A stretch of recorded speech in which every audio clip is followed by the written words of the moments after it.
안녕하세요. 최근 굉장히 재미있는 책을 하나 발견을 했는데요. 그 책 제목은 맛, 그 지적 유혹입니다. 보통 우리는 소설을 읽을 때 그 주인공들의 스토리를 중심으로 읽게 되는데요. 이 작가는 특이하게도 그들이 무엇을 먹는지 그리고 또 어떻게 먹는지를 자세히 들여다보고 있습니다. 그들이 먹는 음식을 통해서 그들이 관계를 맺는 방식, 그들의 욕망과 이상, 도덕성과 존재에 대한 성찰과 같은 글로 표현되지 않은 많은 요소들을 이해하려고 하였다고 합니다. 그래서 저자는 책 속에 등장하는 음식을 통해서 작품 속 인물들과 그들의 삶이 우리의 실제 삶과 어떻게 연결되는지를 풀어보고자 했습니다. 작가는 문학작품이 시대와 장소를 초월한 특정한 의미를 지니고 있다기보다는 독자들 개개인의 사회문화적 경험과 상호작용하는 과정에서 만들어진다고 합니다. 이 책을 통해 음식이라는 관점에서 책을 읽음으로써 문학을 각자의 일상과 좀 더 밀착시킬 수 있기를 바란다고 합니다. 이 책에서 처음 소개하는 스토리는 길리엄 플린의 나를 찾아줘 라는 소설입니다. 이 소설에는 완벽해 보이는 닉과 에이미라는 부부가 등장을 하는데요. 이 두 부부는 뉴욕에서 살다가 금융위기의 여파로 직장을 잃고 남편의 고향인 미주리로 이사를 하게 됩니다. 그들의 결혼 5주년 기념일에 부인인 에이미가 사라지는 것을 중심으로 이야기가 펼쳐집니다. 에이미 같은 경우는 뉴욕의 소위 말하는 금수저 집안 출신이고 닉은 미국 시골의 흙수저 집안의 출신입니다.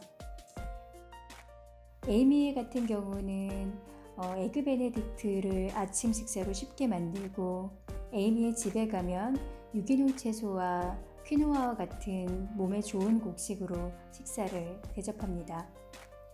그에 반해 닉의 집에서는 감자튀김과 샌드위치, 팬케이크를 먹고 플라스틱 컵에 맥주를 마십니다. 또한 친구들이 모였을 때도 탄산음료를 많이 마시는 모습을 보면서 에이미는 문화적인 충격을 받게 됩니다. 이 둘 사이의 문화 계층적 차이를 드러내는 이 음식의 대조가 굉장히 흥미로웠는데요. 이런 음식의 차이를 문화적인 차이, 그리고 계층의 차이, 그리고 마치 사회적 계급의 차이로 다루고 있는데 이 내용에 대해서는 약간의 좀 불편한 감정과 시선을 가진 분들도 있으리라고 생각합니다. 하지만 이것은 소설 안에서 음식으로 얼마나 계층적인 차이를 보여줄 수 있는가 하는 측면에서 들어주셨으면 좋겠습니다. 그럼 시작하겠습니다. 길리엄 플린, 나를 찾아줘.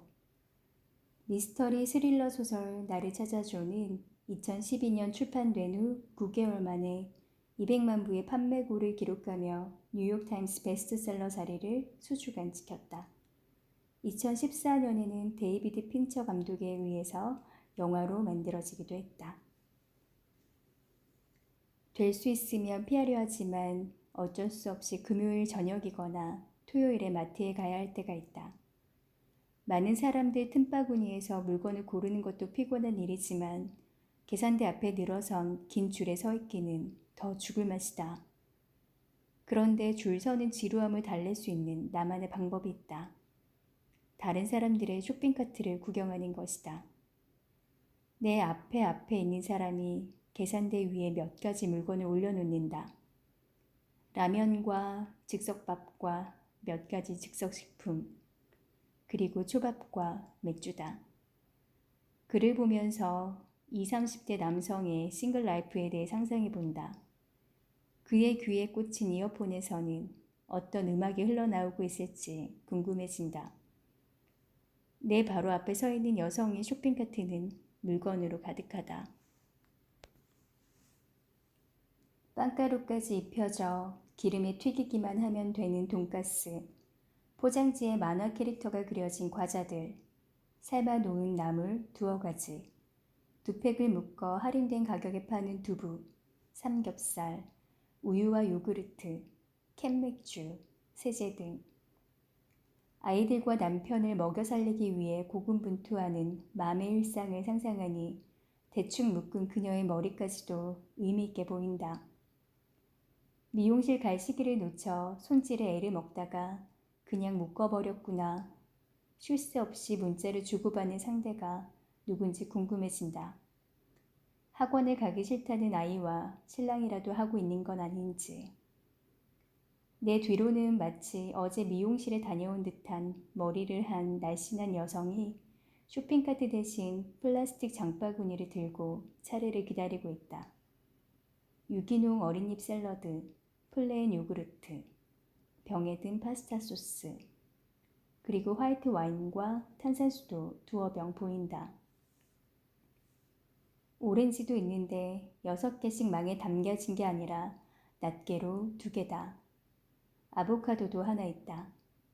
손톱은 네일숍에 다녀온 듯 완벽하게 다듬어져 있다. 자유로운 싱글 여성의 삶이 보인다. 저녁을 가볍게 먹은 후에는 요가나 필라테스를 하러 갈지도 모르겠다. 쇼핑카트에 담긴 물건들을 보면 그 사람에 대해서 많은 것을 알 수 있다. 어린 아이들이 있는 집인지 등의 꽤 명백한 추측 외에도 건강에 신경 쓰는 사람인지, 집에서 요리를 많이 해먹는지, 어떤 종류의 음식을 만들어 먹는지, 그리고 좀 더 분석적인 상상력을 동원하면 그 사람의 직업에 대해서도 추측할 수 있다. 구매한 물건과 옷차림, 머리 모양, 표정, 말투 등을 종합적으로 관찰하면서 셜록 홈즈 놀이를 하다 보면 어느새 내 차례가 된다. 영국의 몇몇 슈퍼마켓들은 나의 이런 장바구니 관찰 놀이를 반짝이는 마케팅 전략으로 이용했다. 독신자의 날을 정해 이날은 특별히 많은 독신자들이 장을 보러 오게 하는 것인데 파트너를 찾는 이들의 바구니에는 꽃이 한 송이씩 꽂히게 된다. 장을 보면서 다른 사람의 장바구니를 관찰해 자신과 맞을 것 같고 마음에 드는 사람이 있으면 그 사람에게 꽃을 건네는 것으로 관심을 표현하는 것이다. 테스코는 특별히 발렌타인데이를 앞둔 금요일 저녁에 장바구니 데이트라는 행사를 선보였는데 아예 심리분석 전문가를 초청했다. 심리분석 전문가가 행사에 참여한 사람들의 장바구니를 분석해 개개인의 성향을 파악하고 각자에게 맞는 파트너를 제안해 주는 것이다. 미국, 캐나다, 독일 등에도 독신자의 밤을 정해 식료품과 함께 애인도 쇼핑할 기회를 제공하는 슈퍼마켓들이 제법 있다. 이런 행사들은 구매한 식재료와 상품이 비슷하면 서로 지향하는 라이프 스타일도 비슷할 것이라는 발상에서 시작되었다. 즉, 구매한 물건들을 비교 분석해보면 서로 비슷한 취향을 가진 파트너를 더 쉽게 만날 수 있을 것이라는 논리에 근거한 것이다. 독신자의 밤의 인기는 음식 소비 패턴이 갖는 문화적 의미의 견고함을 증명해준다. 무엇을 먹는가는 옷차림이나 말투 등과 함께 개인의 취향뿐 아니라 그 사람의 사회, 문화적 정체성을 나타낸다. 프랑스의 미식가 장 앙텔무 브리아 사바랭도 일찍이 브리아 사바랭의 미식 예찬이라는 책에서 당신이 무엇을 먹는지 말해달라. 그러면 당신이 어떤 사람인지 말해주겠다 라고 하지 않았던가. 길리엄 플린도 소설 나를 찾아줘에서 음식이 갖는 문화 코드로서의 기능을 10분 이용한다. 나를 찾아줘는 이야기만 떼어놓고 보면 그야말로 소설에서나 있을 법한 이야기다.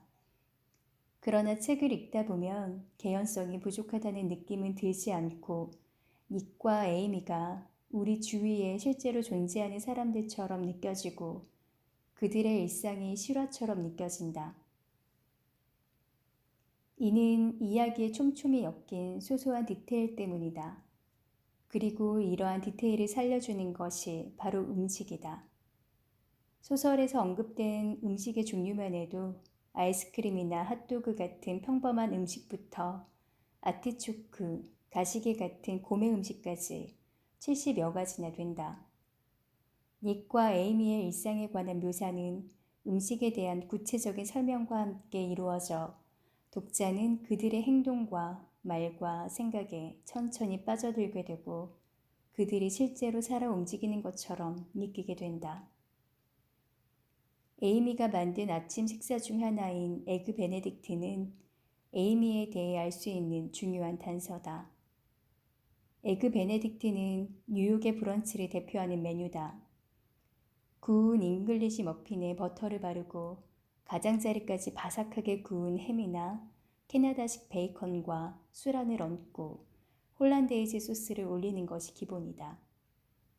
햄이나 베이컨 대신 훈제 연어나 우유에 익힌 훈제 대구를 올리기도 하고 버터에 볶은 시금치를 곁들여 내기도 한다. 여기서 관건은 수란이다. 수란을 만들 때는 끓는 물에 달걀을 떨어뜨려 흰자가 퍼지지 않게 모양을 유지하면서 익혀야 하는데 달걀 흰자가 가까스로 익는 순간까지만 익혀야 한다. 그래서 나이프로 달걀을 건드리면 톡 터져서 노른자가 용암처럼 흘러나와야 한다. 이 요리법은 생각보다 상당히 까다롭다. 보통은 흰자가 물에 들어가는 순간 쉽게 퍼져버리기 때문이다. 수란을 만드는 방법은 인터넷 요리 사이트에 많이 나와 있는데 결국은 흰자가 물에 퍼지지 않고 노른자를 감싼 채 그대로 익게 하는 법에 대한 팁들이다. 그 중 하나가 물이 끓으면 국자나 거품기 같은 것으로 물을 한 방향으로 힘차게 저어 소용돌이를 만들고 소용돌이의 한가운데에 달걀을 넣는 방법이다. 거기에 더해 식초를 넣는 팁이 있다. 식초가 흰자를 구성하고 있는 단백질인 알부민이 퍼지지 않게 하는 역할을 한다. 그리고 달걀을 원형 종지나 찻잔에 미리 깨놓았다가 물속에 미끄러뜨리듯 슬며시 넣어주어야 한다. 나도 이 모든 팁들을 이용해봤다. 흰자가 퍼지는 것을 어느 정도 막을 수는 있었다. 하지만 뉴욕의 어느 브런치 카페에서 먹어본 것처럼 흰자가 매끄럽고 동그랗게 노른자를 감싸고 있는 아름다운 자태의 수란을 얻을 수는 없었다. 정도의 차이는 있지만 흰자가 늘 조금은 너덜너덜해지곤 했다. 그런데 이 모든 팁들을 이용하지 않고도 수란을 완성하는 방법이 있다. 아주 신선한 달걀을 사용하는 것이다. 신선한 달걀은 껍질 안쪽에 흰자를 감싸고 있는 막이 탱탱해서 흰자를 흐트러지지 않게 보호해주기 때문이다. 산란한 지 오래된 달걀일수록 이 막이 약해져 흰자가 빨리 퍼져버린다. 나도 어느 날 우연히 산란한 지 얼마 되지 않은 신선한 유정란을 구매해 바로 그날 수란을 만들어봤다. 흰자가 거의 흐트러지지 않고 노른자를 감싼 수란이 완성되었다. 그리고는 나는 수란을 더 이상 만들지 않게 되었다. 달걀을 사오면 냉장고에 넣어놓고 두고두고 먹는 내 습관에 수란은 어울리는 요리가 아니었다. 신선한 달걀을 안정적으로 공급해 줄 곳을 모르기도 했고 설사 안다고 한들 그건 내 시간과 에너지를 투자할 만한 일이 아니라는 결론을 내린 것이다. 그런데 에이미는 너무나 쉽게 에그 베네딕트를 만든다. 소설 속 에이미의 수란은 접시 위에서 파르르 떨리는데 이는 수란이 거의 완벽하게 조리되었다는 것을 의미한다. 이때가 달걀이 가장 부드러운 상태로 달걀의 미세한 떨림을 볼 수 있다는 것은 흰자가 노른자를 골고루 감싼 채 동그란 모양을 유지함으로써 접시에 닿는 부분이 적다는 것을 말해준다.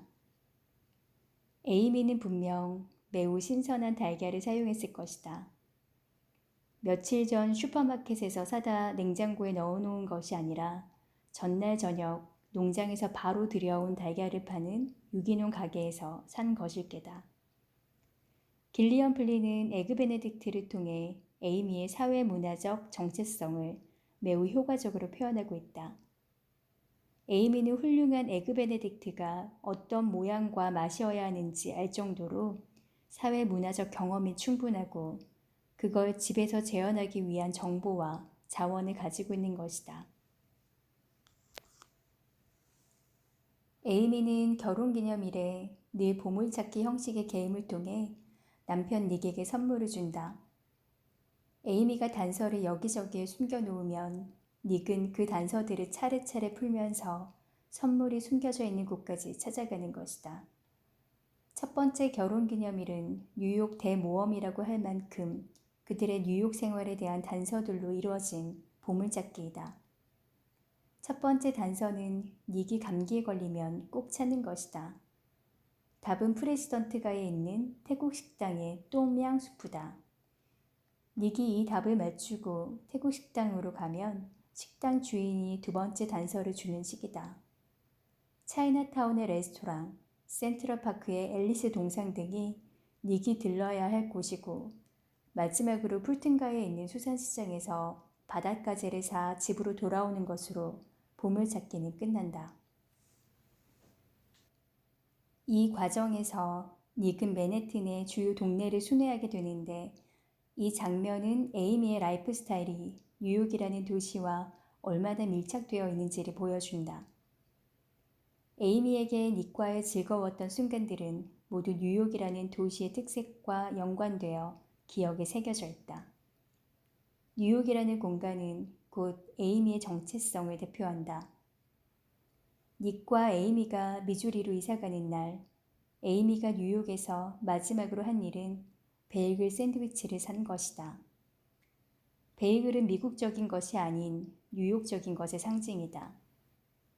베이글은 뉴욕에 정착한 유대인 이민의 역사와 함께한다. 파리에 바게트와 크루아상이 있다면 뉴욕엔 베이글이 있다. 에이미가 길을 떠나기 전 베이글 샌드위치를 산다는 것은 뉴욕을 떠나는 데 대한 아쉬움을 표현하는 것인 동시에 뉴욕이 아닌 다른 곳으로 가는 것이 얼마나 큰 변화인지를 뜻한다.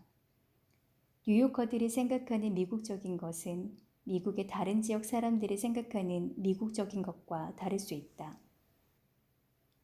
뉴요커라는 정체성은 미국적 정체성과 반드시 일치하지는 않는다. 몸이 으슬으슬할 때 치킨 수프가 아니라 똠양 수프를 떠올리는 에이미는 뼛속까지 뉴요커다. 에이미가 친구들과 소호의 한 레스토랑에서 저녁 식사를 하고 술을 마시며 수다를 떠는 장면도 그녀의 중산층 뉴요커로서의 정체성을 드러내준다. 그들이 먹은 음식은 염소치즈 타르트, 양고기 완자, 루꼴라 샐러드 등으로 이탈리아 요리나 프랑스 요리라고 딱히 규정 지을 수 없는 창의적인 퓨전 요리들이다. 에이미의 표현에 의하면 이런 음식들은 워낙 양이 적어서 먹어도 먹은 것 같지 않다. 그리고 이 음식들을 서빙하는 웨이트리스는 마치 배우 지망생이라도 되는 듯 멋진 외모를 가지고 있다. 조금은 과하게 차려입고 트렌디한 디자인의 힐을 신고 트렌디한 소호의 레스토랑에서 식사를 하는 에이미와 그녀의 친구들은 몇 년 전 세계적인 열풍을 일으켰던 TV 드라마 섹스 앤 더 시티의 주인공들을 연상케 한다. 그런데 에이미는 이런 트렌드에 대해 좀 바보 같긴 하지만 이라고 표현한다. 트렌드를 즐기면서도 약간은 냉소적으로 자신을 바라볼 만큼 지적이기도 한 것이다. 뉴욕은 세계 각국의 고급 레스토랑에서부터 거리 음식까지 모두 경험할 수 있는 글로벌 도시다.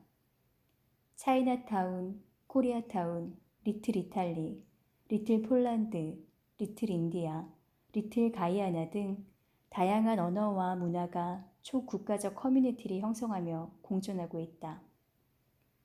글로벌 도시는 도시사회학자 사스키아 사센이 소개한 개념이다.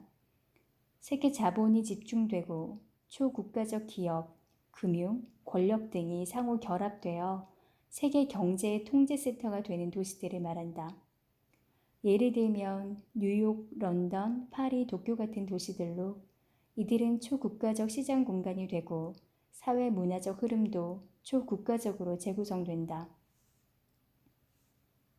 그래서 이러한 도시들은 자국의 다른 도시들보다는 다른 나라의 글로벌 도시와 사회 문화적으로 더 비슷한 모습으로 성장한다. 실제로 뉴욕은 미국의 다른 주에 있는 도시들보다는 런던이나 도쿄와 훨씬 많이 닮아 있다. 이런 글로벌 도시에서 경제적, 사회적으로 상위권에 속하는 사람들은 글로벌 시티즌으로서 자국의 타 지역 사람들보다 다른 나라의 글로벌 도시에 사는 사람들과 더 동질감을 느낀다. 뉴욕은 이런 글로벌 도시 중에서도 단연 앞서는 도시다. 뉴욕적인 것은 미국적인 것으로 흡수될 수 없는 독자적인 성격을 가지고 있다. 뉴욕에서 자고 나란 에이미의 음식 취향은 초국가적이다. 에이미의 문화 자본 수준이 어느 정도인지 알 수 있다. 물론 자본주의 사회에서는 자본이 문화보다 우위에 있게 된다. 문화도 상품이 되기 때문에 많은 형태의 문화 자본이 경제 자본에 의해 좌우된다. 그러나 꼭 돈이 많아야 음악회나 전시회에 가는 건 아니다. 경제 자본이 풍부하지 않더라도 문화생활에 많은 돈을 들이는 이들도 있다. 이런 문화 자본은 개인의 사회적 신분을 결정하는 중요한 요소다. 몇 년 전 영국에서 사회학자들이 신분 계층에 대한 설문조사를 하고 이를 통해 영국 사회의 새로운 계층구조 모델을 제시한 적이 있다. 이는 설문 내용을 통해 사람들이 자신의 사회적 위치를 알 수 있게 하는 흥미로운 연구였다. 이 설문 내용은 개인의 경제적 능력뿐 아니라 사회 문화 생활까지 포함하는 개인의 총체적인 자산을 평가하도록 되어 있다. 직업과 연봉은 물론 인적 네트워크, 사교 모임의 종류 및 참여 횟수, 직업 환경 등 사회적 자산과 선호하는 잡지, 신문, 방송의 종류, 음악 취향, 외식 및 해외여행 횟수, 이동수단과 묵는 곳, 독서량, 운동빈도 등 문화적 자산에 관해 자세하게 묻고 있다. 특히 흥미로운 점은 가장 좋아하는 국가의 음식이 무엇인지에 대한 질문이다. 이국적인 음식을 알고 좋아하는 것이 문화적 수준의 척도라고 여기는 것이다. 문화 자본은 하루아침에 얻어지는 것이 아니다. 닉은 뉴욕에 살고 있지만 시골 미주리 출신이다. 그의 문화 자본은 에이미에 비하면 매우 빈약하다. 요새 말로 에이미는 뉴욕의 금수저 출신이고 닉은 시골의 흙수저 출신이다. 닉은 에이미의 부모님 집을 처음 방문하고 식사를 한다. 에이미 부모님은 유기농 음식과 건강식으로 식사를 준비하고 그 자리에서 닉은 처음으로 퀴노아를 먹는다. 그는 퀴노아를 어떻게 발음하는지도 몰랐고 그 이름을 듣고도 생선의 일종이 아닌가 하고 생각한다. 퀴노아는 최근 세계적인 열풍을 일으키고 있는 건강식품이다. 할리우드 배우들을 비롯해 유명한 셰프들까지 퀴노아를 극찬했다. 글루텐이 없고 다른 곡물들보다 단백질과 필수 아미노산이 풍부해 영양학적으로 훌륭한 곡물이라는 극찬을 받으며 슈퍼푸드로 등극했다. 그 바람에 수요가 급증해 가격도 따라서 올랐다. 최근 들어 우리나라 마트에서도 퀴노아를 쉽게 볼 수 있게 되었는데 쌀이나 다른 곡물에 비해 두세 배 비싸다. 덕분에 정작 퀴노아를 재배하는 안데스 산맥 지역에서는 더 이상 퀴노아를 사 먹을 수 없는 아이러니한 상황이 벌어져 윤리적 소비에 대한 논란의 중심에 놓이기도 했다. 어쨌든 뉴욕, 런던 등 대도시에 좀 잘한다 하는 식당에서는 퀴노아를 주재료로 하는 메뉴를 흔하게 볼 수 있다. 이런 퀴노아를 모른다는 것은 닉의 문화자본 수준이 빈약하다는 것을 단적으로 보여준다. 음식이나 트렌드에 대해 무관심하고 주변에서 그런 것들에 대해 이야기하는 사람들도 없는 것이다. 닉은 최근에 뜨는 레스토랑이나 카페에 가보지 않았거나 어쩌다 한번 갔더라도 평범한 메뉴만 시켜 먹었을 것이다. 유기농 식재료와 건강한 식생활에 관심을 갖는 것이 상류층의 문화로 여겨지고 있는 것은 이미 1937년 조지 오웰이 쓴 글을 통해서 알 수 있다. 조지 오웰은 백만장자는 오렌지 주스와 호밀 비스킷으로 아침을 먹지만 직업이 없어 평소에 충분히 먹지 못하고 삶이 우울한 사람들은 맛없는 건강식품을 먹고 싶어 하지 않는다고 말한다. 퍼석퍼석한 호밀 비스킷은 허기와 우울한 현실을 이겨내는데 도움이 되지 않는다. 남루한 삶에는 감자튀김의 기름기와 아이스크림의 달콤함 같은 것이 포만감과 자극을 조금이나마 더 제공한다. 최근의 연구들도 음식에 대한 취향이 사회계층에 따라 다르게 나타난다는 것을 확인시켜주며 조지 오웰의 주장을 뒷받침한다. 영국의 한 연구 결과에 의하면 상류층으로 갈수록 건강에 유익한 음식들, 무지방 우유, 통밀빵, 신선한 과일과 채소 등을 더 많이 소비하고 노동계급의 사람들은 좀 더 달고 기름지고 푸짐하고 포만감이 드는 음식들, 흰 식빵, 설탕, 버거 등을 더 많이 소비한다고 한다. 미국의 많은 연구들은 경제적 수준과 교육 수준은 비례하는 한편 탄산음료의 소비는 반비례한다는 것을 보여준다. 이런 최근의 연구들은 특히 음식 취향에 관한 사회계층 간의 차이는 경제적, 문화적 자본의 차이에서 비롯된다는 피에르 부리디웨의 이론이 아직 유효하다는 것을 확인시켜준다. 퀴노아에 익숙한 에이미와 퀴노아를 생전 처음 맛보는 닉의 모습에서 그들 사이에 존재하는 계층적 차이를 단적으로 볼 수 있다. 무엇을 어떻게 먹는가에 관한 취향은 계층을 확고히 구분짓는 문화자본의 일부다. 문화자본은 개인이 태어나고 자라면서 자연스럽게 습득한 지식과 매너 등을 포함한다. 이런 것들은 예절책이나 학교 교육을 통해 객관적인 지식으로 전환되어 전달되기도 한다. 하지만 평생 동안 몸으로 습득해 습관처럼 배워나오는 것들이라 경제적 자본처럼 쉽게 대체하거나 살 수 있는 것이 아니다. 신흥 부자들은 경제적 자본을 가지고 상류층 생활 방식의 많은 부분을 모방할 수 있다. 같은 옷, 같은 가구를 사고, 같은 음악을 듣고, 같은 곳으로 휴가를 갈 수도 있다. 그러나 어릴 적부터 몸에 밴 상류층의 취향을 습득하기는 어렵다. 비싼 와인을 사고 고급 음식점에 갈 수는 있지만 손님을 초대한 식사에 퀴노아와 같은 재료를 골라 음식을 만들어내는 것은 평소에 그런 음식에 익숙해져 있는 사람이 아니면 할 수 없는 것이다. 에이미가 실종되고 닉이 여동생 고의 집에 잠시 머무를 때 고가 닉을 위해 준비한 저녁 메뉴는 그릴드 치즈 샌드위치와 바비큐 맛감자 칩과 플라스틱 컵에 담긴 맥주였다. 그것들을 고는 닉이 TV를 보면서 먹을 수 있도록 쟁반에 담아서 준다. 닉과 고가 어릴 때 먹던 그대로다. 탄산음료만 맥주로 바뀌었다. 그들의 성장 환경을 짐작케 하는 대목이다. TV 앞에 앉아 샌드위치와 감자칩으로 저녁을 때우는 게 일상이었던 닉이 에이미와 같은 식사 예절과 미각을 가지고 있을 수는 없다.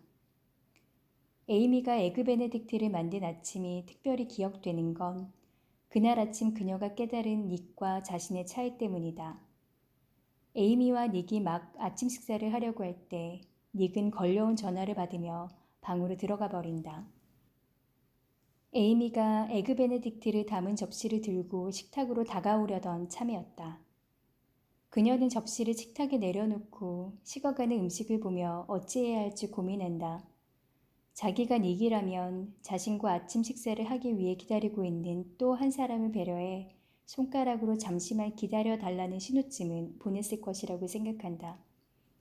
닉의 배려가 부족한 듯한 행동에 에이미가 느낀 아쉬움이라는 감정이 경멸과 경계선에 있었다는 걸 알게 되는 건 에이미가 닉을 따라 미주리로 이사가서 만난 이웃들에 대한 느낌을 거침없이 말할 때다. 집들이 파티에 온 이웃들의 모습이 에이미에게는 가히 충격적이었다.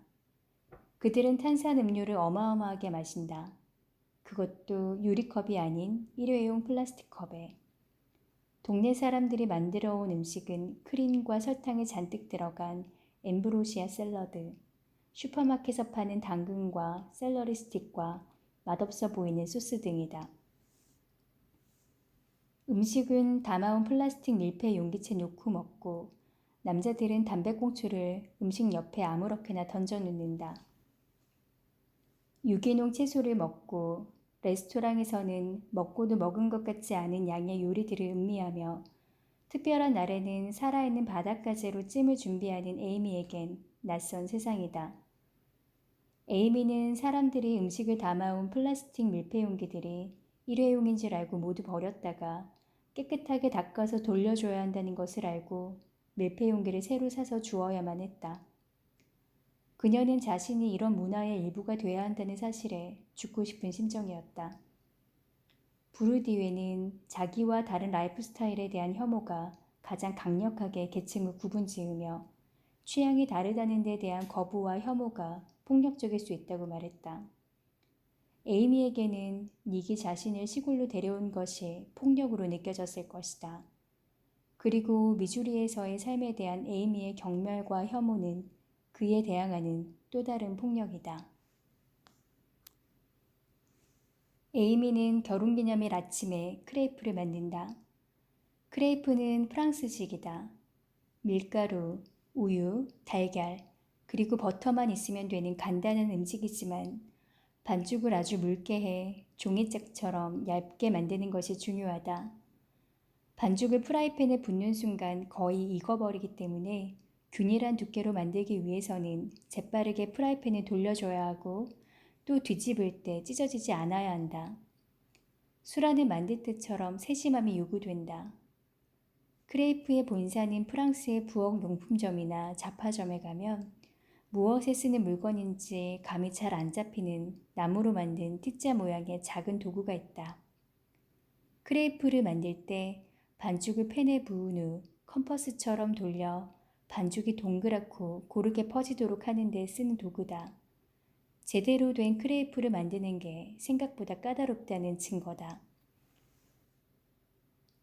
미국식 팬케이크도 크레이프와 거의 같은 재료를 사용해 만든다. 한 가지 다른 점은 팬케이크에는 베이킹 파우더나 베이킹 소다가 들어가기 때문에 팬에 구우면 부풀러 올라 두께가 두꺼워진다는 것이다. 그래서 팬케이크는 크레이프보다 만들기 쉽다. 재료들을 대충 섞으면 거의 비슷한 맛이 나고 크레이프처럼 뒤집을 때 찢어질 염려도 거의 없다. 두툼한 팬케이크는 하나만 먹어도 든든하다.